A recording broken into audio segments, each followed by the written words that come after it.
ખ્રિસ્તમાં મારા વહાલા ભાઈઓ અને બહેનો, આજે ફરી એકવાર હું તમ દરેકને ખ્રિસ્ત ઈસુમાં હૃદયપૂર્વક આવકાર કરું છું.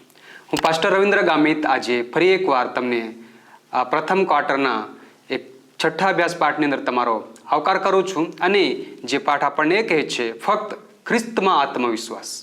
આજનું સભાસાનો પાઠનું જે સ્મૃતિ સૂત્ર છે તે પ્રમાણે કહે છે, ફિલિપી 3 અધ્યાય 10 અને 11 કલમ આપણને કહે છે, એ માટે હું તને તથા પુનરુત્થાનના સામર્થ્યને તથા દુખ્યાના ભાગ્યપણા જાણું, તેને મરણ અનુરૂપ થાઉં અને હું કોઈ પણ રીતે મૂલ્યનું પુનરુત્થાન પહોંચું. આવો આ સભાસાનો પાઠ આપણે શીખીશું. ત્યારે આપણા મધ્ય આજે ફરી એકવાર મહેમાનો છે, તેઓને આપણે વિનંતી કરીશું પોતાની ઓળખાણ આજે ફરીવાર આપણને આપશે અને આજે તેનો થકી આપણે શીખનારા છે. પ્રભુ ખ્રિસ્તની અંદર પ્રેમી સલામ. હું છું અલ્પેશ ગામિત અને આજનો મારો વિષય છે રવિવારનો પાઠ પ્રભુમાં આનંદ કરો અને સોમવારનો પાઠ પાઉલનું ભૂતકાળનું જીવન. એ વિષય પર હું બોલીશ. દરેકને પ્રભુ શ્રી કૃષ્ણના નામમાં પ્રેમી સલામ. હું છું ઈસુ ગામિત. હું મંગળવારનો પાઠ જે બાબતો ખરેખર મહત્વની છે અને બુધવારનો જે છે કે ખ્રિસ્તમાં વિશ્વાસ, એના વિશે સમજણ માટે કોશિશ કરીશ. હું રમેશ વાઘમારે. મારો વિષય છે ફક્ત એક જ બાબત ખ્રિસ્તને જાણવા. તેનો આપણે ગુરુવારનો પાઠ છે તે આપણે અધ્યયન કરીશું. હવે આપણે આજના સભાસાના પાઠની શરૂઆત કરીશું. ત્યારે આપણે પ્રાર્થનામાં જોડાઈશું. હું પાસ્ટર રમેશ વાઘમારેને વિનંતી કરીશ, તે શરૂઆતની પ્રાર્થનામાં આપણને દોરી જશે. આપણે પ્રાર્થના કરીએ. કૃપાળુ પ્રભુ ઈસુ, ફરી એકવાર તમારા ચરણ આગળ આજે અમે જે અધ્યયન માટે બેઠા છીએ, પ્રભુ અમને તમે સહાયતા કરજો. જેઓ સાંભળનારા છે તેઓ પણ સારી રીતે સાંભળીને અનુકરણ કરનારા બને તે માટે કૃપા કરજો. આ સમયે અમારા ઉદ્ધારકર્તા ઈશ્વરના માંગીએ છીએ. આમેન.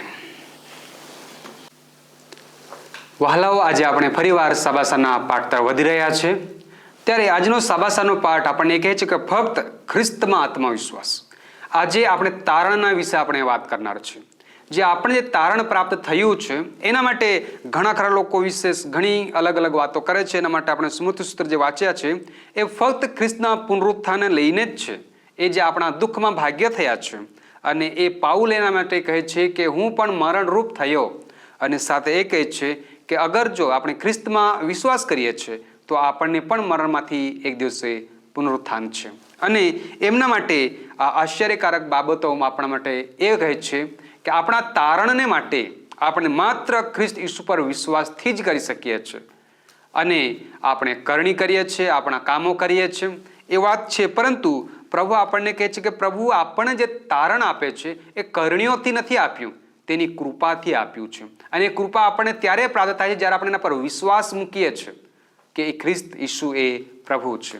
અને એ માટે આપણે જ્યારે જોઈએ છીએ તો ઘણા ખરા લોકો એ વાતને આપણા મધ્ય લાવે છે કે આપણે કરણીઓથી તારણ પામીએ છીએ, પણ દેવનું વચન આપણને કહે છે ફક્ત ઈસુ ખ્રિસ્તના વિશ્વાસથી જ આપણને તારણ મળે છે. આવો આ ભાગને આપણે આગળ સમજશું.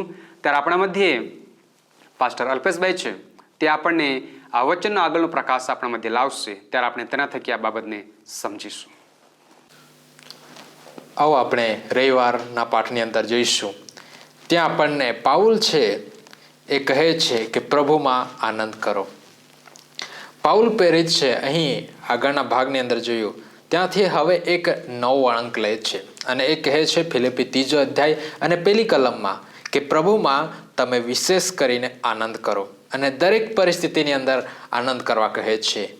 અહીં જોઈએ છે કે પાઉલ આ પણ એક સલાહ રૂપે નથી કહેતો, પરંતુ એક આજ્ઞા રૂપે કહે છે. એટલે કે દરેક બાબતમાં, દરેક મુશ્કેલીની ક્ષણોમાં પણ છે આપણને એક પ્રભુમાં આનંદ કરવા કહે છે. અને આગળના પાઠમાં પણ શીખ્યું હતું કે પાઉલ જીવન અને મરણની વાત કરે છે, પરંતુ એ હંમેશા આનંદની વાત કરે છે. અહીં આપણે એ જોઈએ છે કે પાઉલ છે એ આપણને આનંદ કરવા કહે છે, પરંતુ એની સાથે જ આગળની કલમ વાંચીએ છીએ ત્યાં ચેતવણી આપે છે. વહાલો, આપણે અહીં જોઈએ છે કે પ્રથમ બાબતમાં કહે છે કે પ્રભુમાં આનંદ કરો, પરંતુ પછીની કલમ વાંચીએ છીએ 3 અધ્યાય પછી બીજી કલમથી વાંચીએ છીએ ત્યાં ચેતવણી આવી જાય છે. અને ચેતવણી કહે છે કે ત્યાં વાંચવા મળે છે કે લખે છે પાઉલ કે તમે કૂતરાઓથી સાવધાન રહો, અને કહે છે કે દુષ્ટ કામ કરનારથી તમે સાવધાન રહો અને વ્યર્થ સુનતથી તમે સાવધાન રહો. પાઉલ છે અહીં એ તારણની વાત કરે છે. કારણ કે અહીં છે એ સમયમાં એવા શિક્ષકો હતા, એવા ફરીસીઓ હતા કે જેઓ છે જૂનો નિયમ લઈને બેસી ગયા હતા. અને એ કયો નિયમ? એ વિશ્વાસની વિશે વહાલાવ નથી, પરંતુ એ સુન્નત વિશે હતું. કે પાઉલ સુન્નત વિશે એ લોકોને ચેતવણી આપતો હતો કે જે સુન્નત છે એ લોકો વિચારતા હતા કે સુન્નત છે એ જે શરીરનો ભાગ છે એ કાપવામાં આવતો, એ થકી જ છે તમે સુન્નત થાવ છે અને એ થકી તમે તારણ મેળવો છો. એવું ઘણા છે ખોટા ધર્મ ઉપદેશકો છે, ખોટા શિક્ષકો છે, એ નવા વિશ્વાસીઓને આવું કહેતા હતા. પરંતુ પાઉલ છે આ સુન્નત વિશે ચેતવણી આપે છે. પાઉલ કહે છે કે સાચી સુન્નત એ પરમેશ્વર ઈસુ ખ્રિસ્તની અંદર છે. અને કેવી રીતના કે આગળના સમયની અંદર જેવો લોકો છે, વિશ્વાસુ લોકો, એક ઇઝરાયેલ લોકો છે, એ સુન્નત કરાવીને પોતાને સંપૂર્ણ બલિદાન કરતા હતા, સમર્પણ કરતા હતા. તેવી રીતના હવે છે આપણે શું કરીએ છીએ? આપણે ફક્ત છે હૃદય પરમેશ્વરને સોંપીએ છીએ અને એ જ આપણો ખ્રિસ્ત, એ જ આપણી સુન્નત છે. અને એવી રીતના પાઉલ છે આપણને જણાવે છે. અને એની સાથે પાઉલ આપણને કહે છે કે આપણે જે દેહના કાર્ય છે, દેહ વડે આપણે તારણ મેળવી શકતા નથી. એટલા માટે આપણને કહે છે ફક્ત આપણે દેહ પર ભરોસો ના રાખીએ, પરંતુ શું આપણે ઈસુ ખ્રિસ્ત પર વિશ્વાસ કરીએ. કારણ કે ઘણા લોકો છે અહીં જોવા મળે છે કે એ લોકો પોતાના કાર્યથી એ લોકો ખુશ કરવાનો પ્રયત્ન કરશે, તારણ એ લોકોથી કાર્યથી મળશે એવું કહેવાનો તાત્પર્ય છે. પરંતુ પાઉલ શું કરે છે? એ ચેતવણી આપે છે. અને એવી રીતના જોઈએ તો પાઉલ પાસે ઘણી એવી માન્યતા હતી.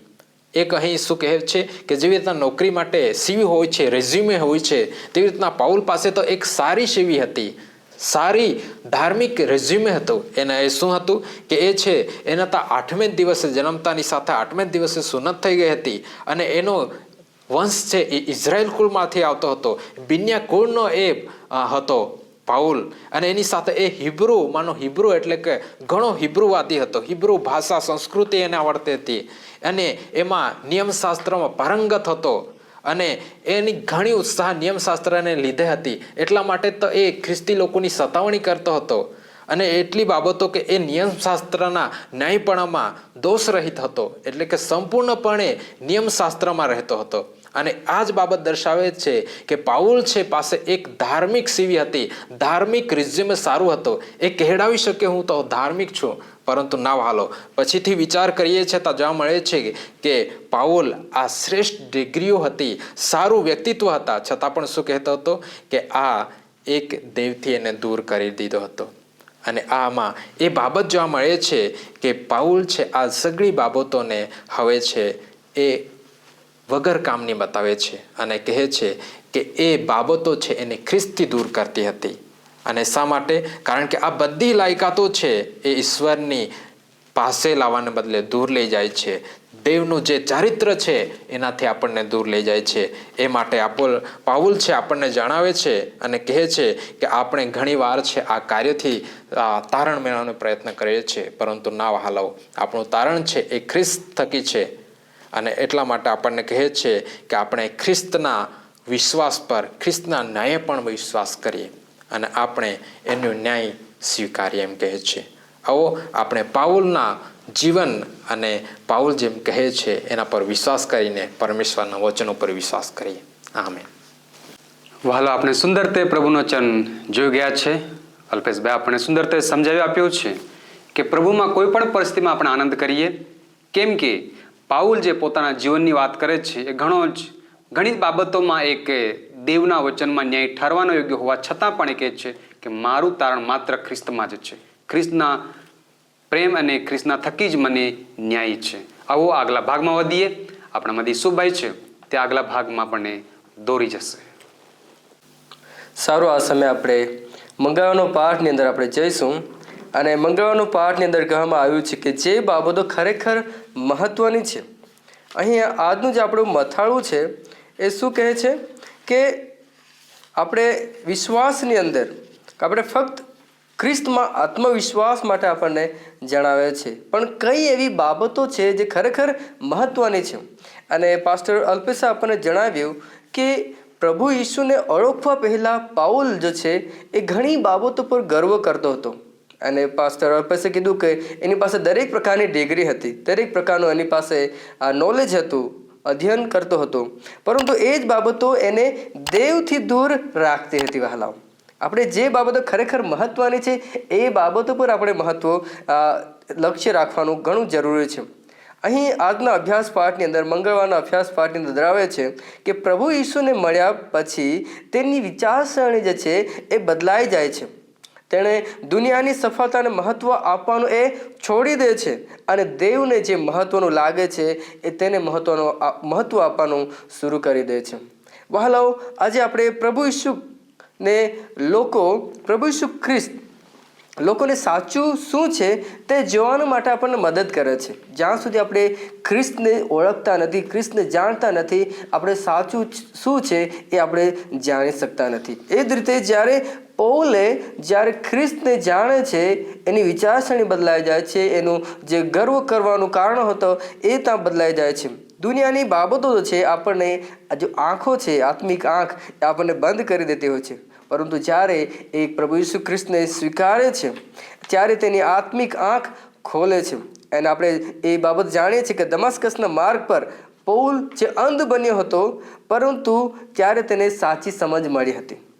પૌલ જ્યારે અંધ બન્યો ત્યારે એને સાચી સમજ મળી. એ જ રીતે આપણા જીવનની અંદર સૌથી મહત્ત્વની બાબતો શું છે કે અનંત જીવન.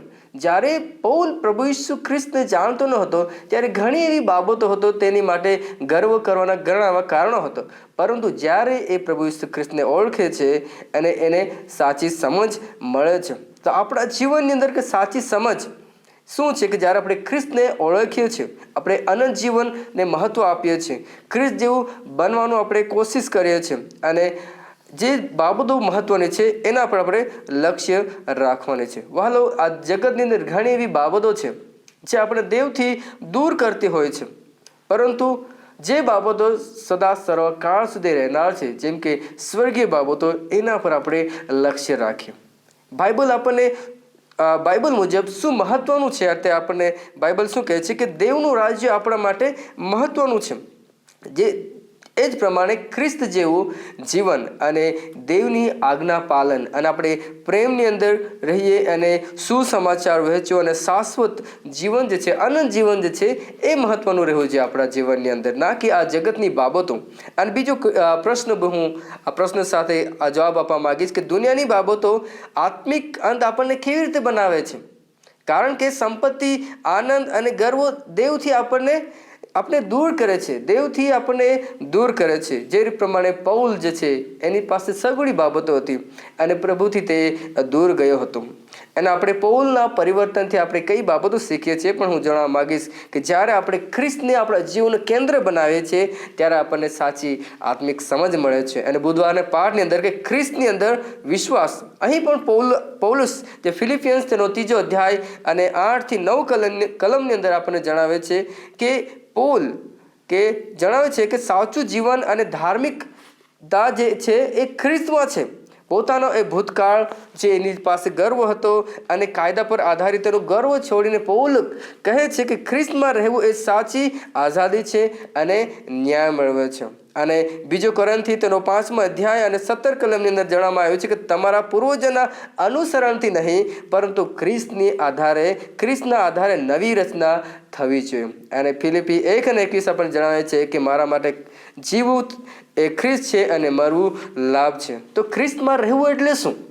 અહીં આપણે જોઈએ છે ખ્રિસ્તનો વિશ્વાસ આપણે કઈ રીતે અને આપણે એક્સેપ્ટ કરી શકીએ છીએ, આપણા જીવનની અંદર લાગુ કરી શકીએ છીએ કે પ્રભુ ઈસુ ખ્રિસ્તની સાથે વ્યક્તિગત જે સંબંધ છે આપણે વધુ ને વધુ જાળવવાનો આપણે પ્રયત્ન કરવો જોઈએ. બીજી બાબત કે પોતાના પ્રયત્નો અને કાયદાની ઉજવણી કરતાં ખ્રિસ્તની અંદર આપણે વધારે વિશ્વાસ કરીએ, વિશ્વાસને આપણે પ્રથમ સ્થાન આપીએ. અને ચોથી બાબત કહેવા માંગીશ કે ખ્રિસ્તના જીવનને અનુકરણ કરવાનું છે અને પવિત્રતા આપણે પ્રગટ કરવાની છે. અને આપણે ટૂંકની અંદર જ્યારે આપણે જોઈએ છે કે ખ્રિસ્તમાં રહેવું એક સાચી ધાર્મિકતા છે, અને આપણે એક આઝાદી અને જીવનનું સાચું મૂલ્ય છે. અને આપણે એ ધ્યેય રાખવાનું છે કે ખ્રિસ્તની અંદર આપણે જોડાઈને રહીએ, તેની સત્તાની અંદર આપણે ચાલીએ, અને ભૂતકાળના જે ગર્વો જે આપણે કરતા હતા અને જે ખોટી મહેનત આપણે કરતા હતા એના પર નહીં, પરંતુ પ્રભુ પરમેશ્વરની અંદર આપણે વિશ્વાસ કરીએ. આમેન. વહાલા આપણે સુંદર તે પાસ્ટર ઈસુભાઈના મારફતે શીખી ગયા છે કે વિશ્વાસની સાથે, કરણીની સાથે, દુનિયાની બાબતોની સાથે ઘણી બાબતો જરૂરી છે, જે બાબતો આપણે તેઓએ શીખવી આપી છે. અને એમની સાથે આપણે ખ્રિસ્ત પરનો વિશ્વાસ આપણા માટે કેટલો મહત્વનો છે એ આપણે જોયું છે. હવે આગળના ભાગમાં ફરીથી વધીશું. વડીલ પાસ્ટર રમેશભાઈ આપણને આગળના ભાગ પર પ્રકાશ પાડશે. સારું વાલાઓ, આપણે અત્યારે પાસ્ટર અલ્પેશભાઈ, પાસ્ટર યુસુફભાઈ એમણે સરસ વિષયો જે ખ્રિસ્તમાં આત્મવિશ્વાસ જે આજનું પાઠનું જે મથાળું છે તેના વિશે એક પ્રભુમાં એક આનંદ કરવો આપણે, અને પાછળનું ભૂતકાળનું જે જીવન છે તેના વિશે આપણે વિચાર કરવો, અને વિશ્વાસુ જીવન જે પાસ્ટર યુસુફે આપણને સમજાવ્યું છે. ખ્રિસ્તમાં વિશ્વાસુ જીવન અમારું કેવું હોવું જોઈએ. ફક્ત આજના જો વિષય જે મારો જે હોય ગુરુવારનો, તો એ વિષય એમ શીખવે છે કે ફક્ત એક જ બાબત હોવી જોઈએ કે આપણે ખ્રિસ્તને જાણવા જોઈએ.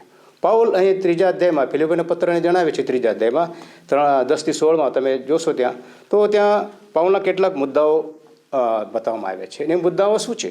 એ મુદ્દાઓ કે પહેલી બાબત તો આપણે ખ્રિસ્તને કેવી રીતે આપણે ઓળખીએ. ખ્રિસ્તને આપણે ઓળખવું હોય તો માથેના પુસ્તકમાં 10 અધ્યાય અને તેની 32 ને 33 કલમમાં પ્રભુ ઈસુ ત્યાં ટાંકે છે કે માટે માણસોની આગળ જે કોઈ મને કબૂલ કરશે તેને હું પણ મારા આકાશમાંના બાપને આગળ કબૂલ કરીશ. પાલો આ જે મુદ્દો જે છે પાઉલનું કહેવું એમ છે કે આપણે ખ્રિસ્તને આગળ મૂકવું છે, ખ્રિસ્તને કબૂલ કરવું છે. જો અમે ખ્રિસ્તને કબૂલ કરતા ના હોઈએ તો અમારું પાછળનું ભૂતકાળનું જીવન અને અમારો જે પ્રભુમાં આનંદ કે અમારો જે વિશ્વાસ છે તે નિષ્ફળ જશે.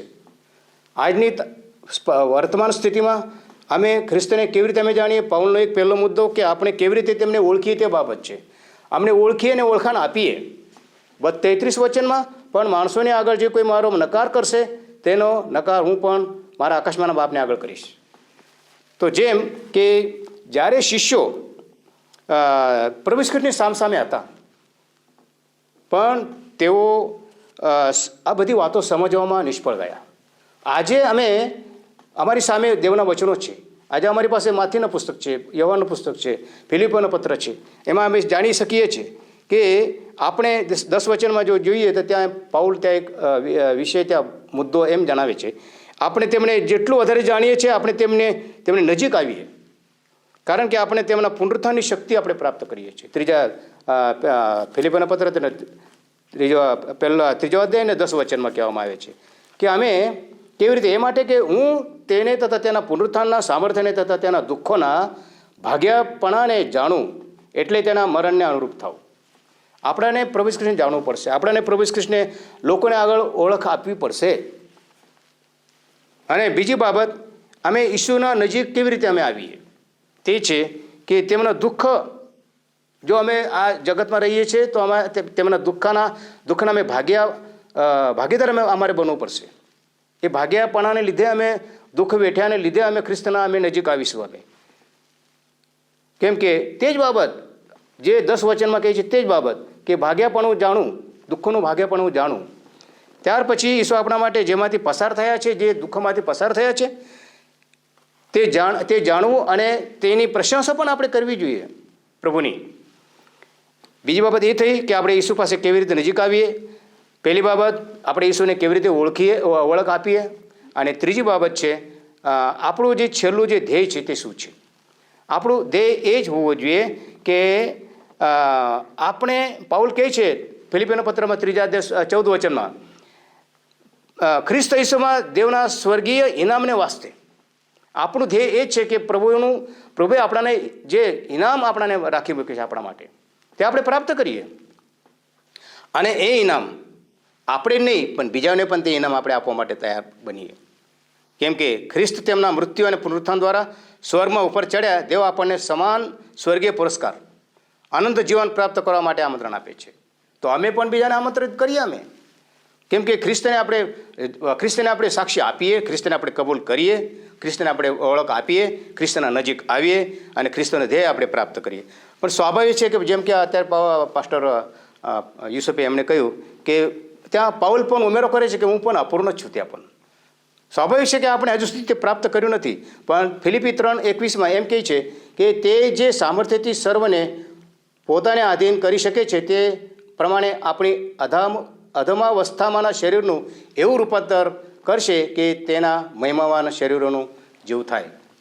તો આપણું શરીરનું એવું પરિવર્તન થવું જોઈએ, આપણામાં એટલું આપણું પરિવર્તન થવું જોઈએ કે જેથી આપણે જે એલએન જી વ્હાઇટનું પણ કેવું છે કે આપણે પાઉલ પણ ત્યાં ધ્યાન કેન્દ્રિત કરે છે કે શરતમાં દોડનારની જેમ આપણે પણ એક શરત છે આપણી આગળ, અને ત્યાં આપણે દોડ આપણે પૂરી કરીએ અને એવી રીતે આપણે ખ્રિસ્તમાં જ ફક્ત ખ્રિસ્તને જાણવું, ખ્રિસ્તને પ્રગટ કરવું એ બાબત આપણને જાણવા મળે છે.